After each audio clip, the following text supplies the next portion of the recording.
Y nosotros seguimos avanzando en este Camino al Sol. Muchísimas gracias por conectar con nosotros a través de estación 97.7 FM y también caminoalsol.do. Esa es nuestra web, te invitamos a que entres, caminoalsol.do. Y nosotros estamos muy contentos en nuestro programa en el día de hoy porque tenemos una visita muy especial. Nos acompaña una persona a quien hemos admirado por años su trabajo como escritor, como periodista, y es un honor para nosotros tener en Camino al Sol a don Sergio Ramírez, escritor, periodista, político y abogado nicaragüense, presidente del Festival Centroamérica Cuenta. Buenos días, don Sergio, bienvenido a Camino al Sol. ¿Cómo está? Muchísimas gracias. Muy contento de estar aquí con ustedes en Camino al Sol. Qué bueno. Un honor para nosotros, don Sergio. Don Sergio, gracias. El Festival Centroamérica Cuenta está ya tocando las puertas, se estará celebrando en esta semana y nos gustaría, saber de usted como presidente del festival la importancia que tiene para nosotros como latinoamericanos este encuentro. Claro que sí, con mucho gusto. Este es el 10º aniversario de nuestro festival que comenzó en Managua. Después hemos realizado ediciones en San José de Costa Rica, en la ciudad de Guatemala. Tenemos un festival paralelo cada año también en Madrid, en Casa de América. Y este año hemos elegido como sede tanto la ciudad de Santo Domingo como la ciudad de Santiago, donde precisamente iniciamos las sesiones literarias. El día de hoy hemos convocado a cerca de 80 escritores de más de 20 países, tanto de habla hispana como de otras lenguas, organizados alrededor de más de 50 mesas de discusión. Vamos a tener 2 talleres de formación literaria, de manera que esta es una verdadera fiesta cultural, la que empezamos a celebrar a partir del día de hoy en la República Dominicana. Hace 10 años, como usted explica, que inició este Centroamérica Cuenta. ¿Qué había en esa maleta de don Sergio hace 10 años que lo movió a construir esta plataforma de visibilización de tantos autores? Bueno, nosotros siempre hablamos de los países centroamericanos, de los países del Caribe, buscando hilos de identidad que unan, que surzan estos pedazos sueltos, que tienen muchísima identidad cultural, y el esfuerzo es que se reconozcan entre ellos mismos los escritores. Me parece que la cultura es el vínculo común más poderoso, más allá de disensiones, diferencias. Es el vínculo común más poderoso que podemos desarrollar. Y tenemos una literatura y una cultura que es digna de conocerse fuera de nuestras fronteras. Este es el siguiente motivo. Es decir, que la literatura y la cultura centroamericana viajen fuera de las fronteras nuestras. De manera que el mismo nombre Centroamérica Cuenta implica que Centroamérica Cuenta porque es un festival dedicado a la literatura, a contar, y también porque queremos ser tomados en cuenta y vale la pena que seamos tomados en cuenta. Claro, excelente. El juego de palabras. Claro. Don Sergio, usted comenzó su carrera literaria como cuentista hace muchos años ya. Cuéntanos un poquito más acerca de ese primer encuentro suyo con el lápiz, el papel, la literatura. Bueno, yo creo que uno puede empezar a escribir desde muy joven, como en mi caso. Yo escribí mi primer cuento a los 13, a los 14 años. Wow. Puede hacerlo ya mayor, como José Saramago, que empezó a ser novelista ya cerca de los 60 años. Y ya ven con el éxito que lo hizo. Es un llamado, es una vocación, es una necesidad que uno siente muy íntima. En mi caso, como cuentista, de contar a otros lo que a mí me parece que vale la pena ser contado y que solo yo puedo contar, y establecer este vínculo entre quien escribe y quien lee, que sin el cual la literatura no existiría. Es decir, y ser atractivo, escribir de manera que sea atractiva para quien me lee y no me abandone. Este es el pacto secreto, digamos, que se establece entre escritor y lector. Y bueno, yo me formé como cuentista primero, llegué a la novela mucho más tarde. Yo pensaba que se podía ser solo cuentista. En aquel tiempo ser cuentista tenía mucho prestigio. Ahí tenemos el caso de don Juan Bosch, Claro. que solamente fue cuentista a lo largo de su carrera, uno de los grandes cuentistas de la lengua.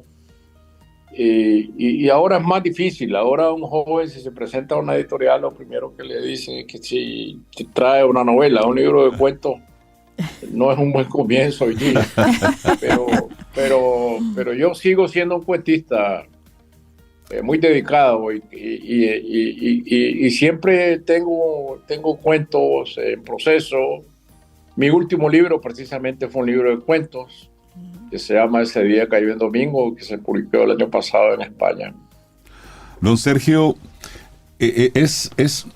bueno, pues imposible tenerlo aquí con nosotros y no tocar por lo menos el aspecto que motiva a muchos escritores, a muchas personas vinculadas con la literatura, su acercamiento con la política. Son muchos los escritores que de una forma u otra han estado vinculados en diferentes momentos de sus carreras con la política. Usted es escritor, es periodista, es abogado, es político.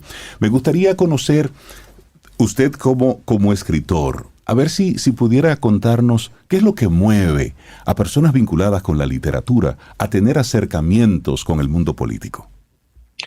Bueno, yo definiría la política en un sentido con la amplitud que este término tiene. Yo nunca he sido político en términos profesionales.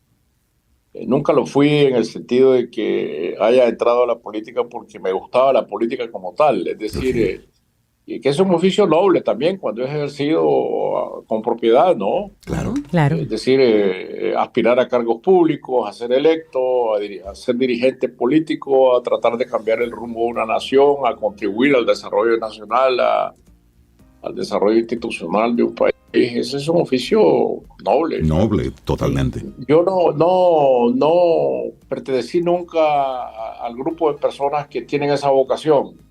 Mi circunstancia fue distinta. En Nicaragua se produjo una revolución, había una dictadura cruel, sanguinaria, como lo fue la dictadura de Somoza, y había que salir de ella.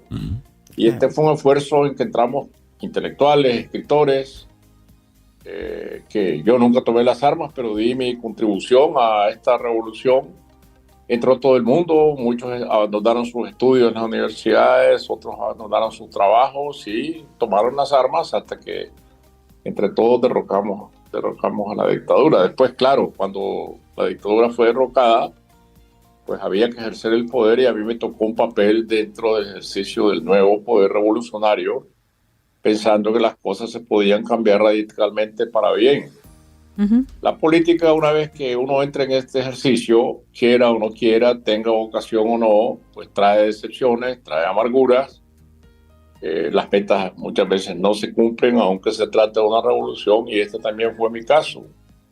Esta revolución terminó totalmente frustrada, y cuando yo sentí que ya mi papel no tenía ninguna importancia o ya tenía que salí y volví al único oficio que yo he tenido como válido en mi vida, que es el de escritor.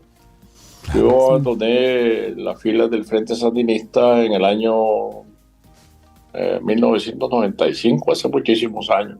Claro.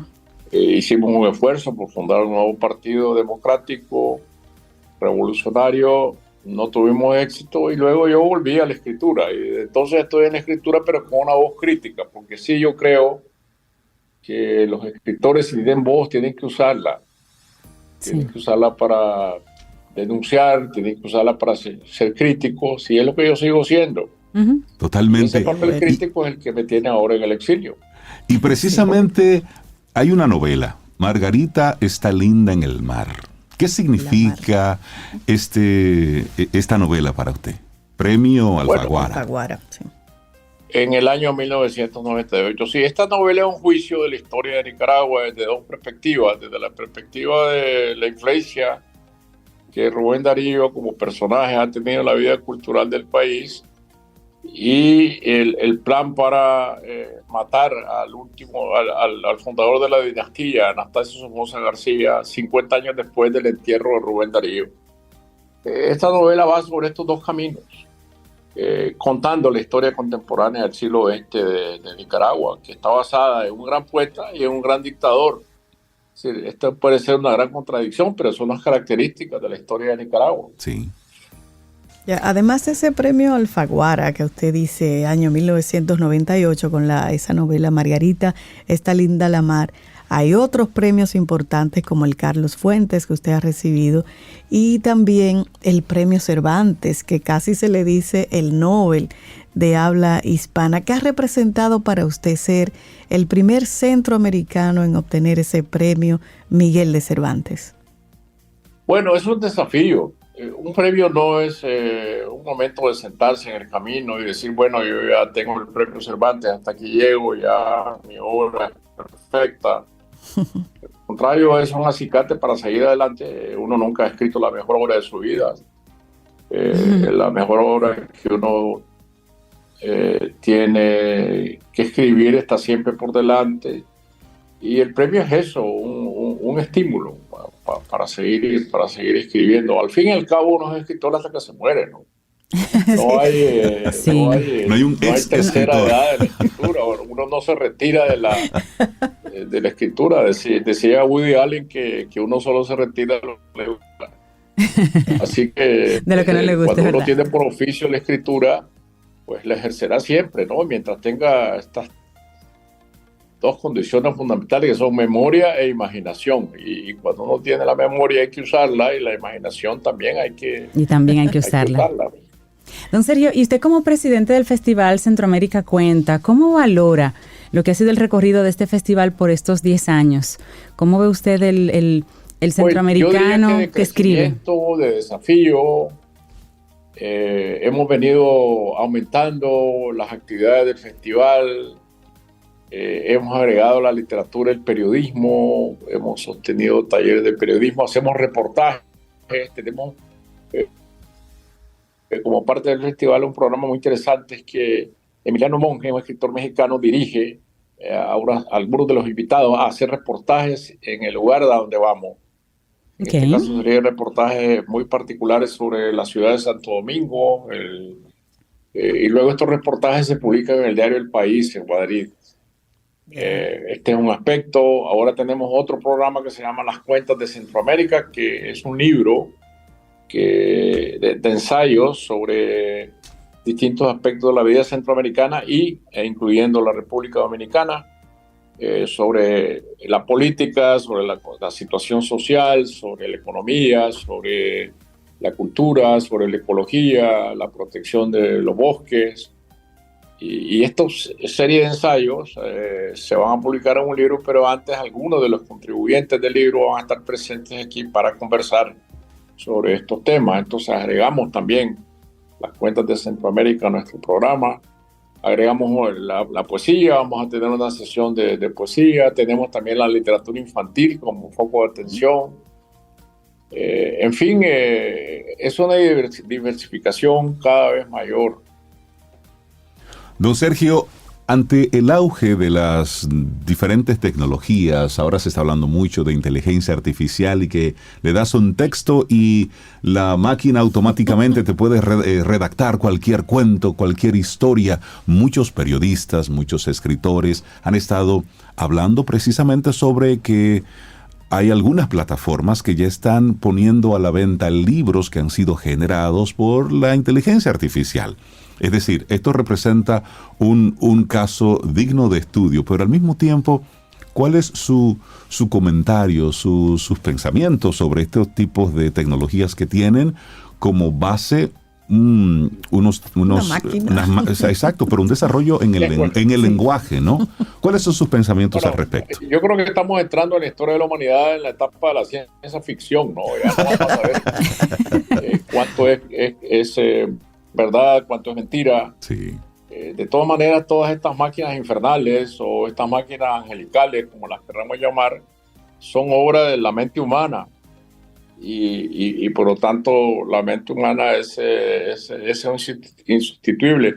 Hay una escena inolvidable en la película de Stanley Kubrick, Odisea del Espacio, donde esta máquina que es tan perfecta, esta inteligencia artificial que es tan perfecta, llega a volverse maldita, ¿no? Sí. Sí. Y entonces el ser humano que está frente a ella busca cómo desconectarla. Ujú. Y cuando la va a desconectar, la máquina comienza a suplicar que no la mate, que no la desconecte. Es una máquina que ha llegado a tener sentimientos. Conciencia, sí. Y teme la muerte, ¿no? Teme la muerte porque sabe que va a ser desconectada. Bueno, este es el momento en que estamos, ¿no? El ser humano siempre va a tener la capacidad de desconectar o no a la máquina, a menos que la máquina se vuelva tan poderosa que ya no pueda ser desconectada, ¿no? Ujú. Y entonces, si a la máquina un día le preguntan de qué le parece la humanidad con todas sus guerras, la destrucción de los bosques, el envenenamiento del ambiente, y toda la maldad humana, que si vale la pena que la humanidad siga adelante o no, y la máquina contesta que no, entonces puede ser el fin de todos nosotros, ¿no? Claro. Esperemos que no le hagan esa pregunta. Son de los dilemas que tenemos. Sus palabras, sus comentarios para ese joven que está escuchando, para esa joven que está ahí escuchando y tiene por dentro de sí ese algo que contar. Tiene que contarlo, es decir, si alguien siente la necesidad íntima de que una historia tiene que ser contada, tiene que ponerla sobre el papel, buscar cómo ponerla sobre el papel. Si no siente que esa necesidad es imprescindible, que en lugar de escribir puede hacer otra cosa más importante, que se dedique a hacer esa otra cosa más importante, que esa es la vocación de su vida. Sí. Pero si la vocación de su vida es escribir, tiene que escribir. Y dedicar a la escritura, aunque sea un par de horas al día, una hora, media hora, pero escribir. No hay escrituras, no se puede escribir sin escribir. Claro. Claro. Uno no puede decir qué buena idea la que tengo, un día la voy a escribir y se le olvida, todo se olvida, ¿no? Ay, Para sí. eso existe el papel, para eso existe el teclado. Y bueno, cumplir con ese deber si uno cree que esa es su propia necesidad llamado. imprescindible. ¿Tiene usted algún tipo de ritual para escribir? ¿Algún momento específico, una hora del día? Yo escribo todas las mañanas después del desayuno, entre la hora del desayuno y la hora del almuerzo, es mi hora de escribir. Me he acostumbrado a eso por muchos años. Bueno, eso es mi procedimiento. Hay muchos, hay unos que escriben de noche, a medianoche, en la madrugada. Otros escriben en los cafés, en los bares. Yo no podría, yo necesito la soledad, el aislamiento para poder escribir. Pero uno tiene siempre su propio método y es que tiene que buscar cómo desarrollar. Definitivamente. Claro. Para nosotros aquí en Camino al Sol ha sido un lujo tenerlo aquí con nosotros. Muchísimas gracias a ustedes por la conversación, muy amable. Vamos saliendo para Santiago, que comenzamos nuestras actividades el día de hoy. Así que ahí estaremos y los invitamos a ustedes y a todos los oyentes a acompañarnos en las actividades de Centroamérica Cuenta que van a durar toda esta semana. Muchísimas gracias. Y tengo acá hasta un piropo para usted, don Sergio. Dice, ¿Así? con inmensa admiración por deleitarme con sus temas literarios de modo exquisito. Anoche hasta unas flores robaron para usted y me mandaron la foto. Y recordarle que un nicaragüense como usted lo será hasta que muera. Y los buenos nicaragüenses de variados colores y profunda belleza se lo testimonian con este bouquet de la República Dominicana. Unas flores que robaron para usted, ya sabe. Muchísimas gracias, ese es el mejor homenaje que puedo recibir. Muchas gracias. Don Sergio Ramírez, para nosotros gracias. un lujo haberle tenido aquí con nosotros. Desearle muchísimos gracias. éxitos con este festival Centroamérica. Cuenta. Gracias. Muchas gracias. Linda estadía, don Sergio.